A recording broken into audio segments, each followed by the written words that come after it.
बिना चिकन कीमे और गोश्त के आज हम बनाएंगे सिर्फ एक आलू से बहुत ही ज़बरदस्त और मज़ेदार से कबाब। बिस्मिल्लाहिर्रहमानिर्रहीम, अस्सलाम वालेकुम, welcome to my YouTube channel. आज हम बना रहे हैं एक उबले हुए आलू से बहुत ही ज़बरदस्त से कबाब। तो उसके लिए हमें क्या चाहिए, एक आलू मैंने बॉईल करके उसको मैश कर लिया है। बड़े साइज़ का आलू था तो मैंने एक ही लिया। आप अगर ज़्यादा बनाना चाहें तो आप इसकी क्वांटिटी को बढ़ा सकते हैं। उसके बाद जाएगा इसमें प्याज चॉप, एक प्याज दरमियाने साइज़ की चॉप करके वो डाल दी, हरा धनिया और हरी मिर्चें डाल के।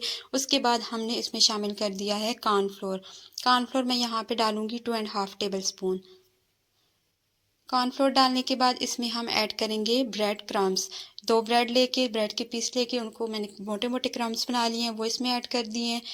उसके बाद हमने इसमें शामिल कर दिया नमक 1 चम्मच या हस्बे ज़रूरत ऐड कर दीजिए।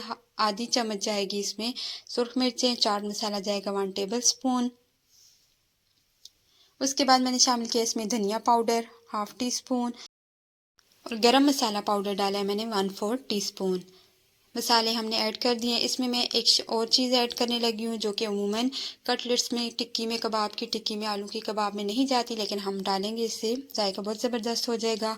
1 टीस्पून सोया सॉस और 1 टीस्पून ही मैंने इसमें शामिल कर दिया चिली सॉस। सारी चीज़ें ऐड करने के बाद इसको आपने मिक्स कर लेना है। तो यहाँ पे हाथों की मदद से ही हमने इसको मिक्स किया अच्छे से और इसका एक पेड़ा सा बना लिया है। अब आप इसको चाहें तो आप इसको रोटी की तरह बेल के भी इसमें से कबाब या टिक्कियाँ निकाल सकते हैं, लेकिन हम इस तरह से एक एक करके इसको कबाब की शेप देंगे। आप इसको आलू के कबाब या आलू की टिक्की भी बोल सकते हैं, लेकिन इतने ज़बरदस्त जायका होता है इनका कि आप इसको खाने के बाद कीमे के कबाब को भी भूल जाएंगे, चिकन के कबाब को भी ये पीछे छोड़ देगा। यहाँ पे सारे कबाब मैंने रेडी कर लिए हैं। अब आते हैं पैन में। थोड़ा सा बिल्कुल हल्का सा हमने ऑयल लेना है, ज़्यादा ऑयल आप यहाँ पे यूज़ नहीं करेंगे। उसके बाद हम डालेंगे अपने कबाब पैन में, जितने एक दफ़ा में आएंगे उतने ही डालेंगे। तो यहाँ पे हमने कबाब एक एक करके पैन में डालने स्टार्ट कर दिए हैं। एक तरफ से हमने इनको 2 से 2.5 मिनट तक पका लेना है। इतने टाइम में ये एक साइड से डन हो जाते हैं। आंच को आपने बहुत ज़्यादा हाई नहीं रखना, मीडियम फ्लेम पे हम इनको पकाएंगे।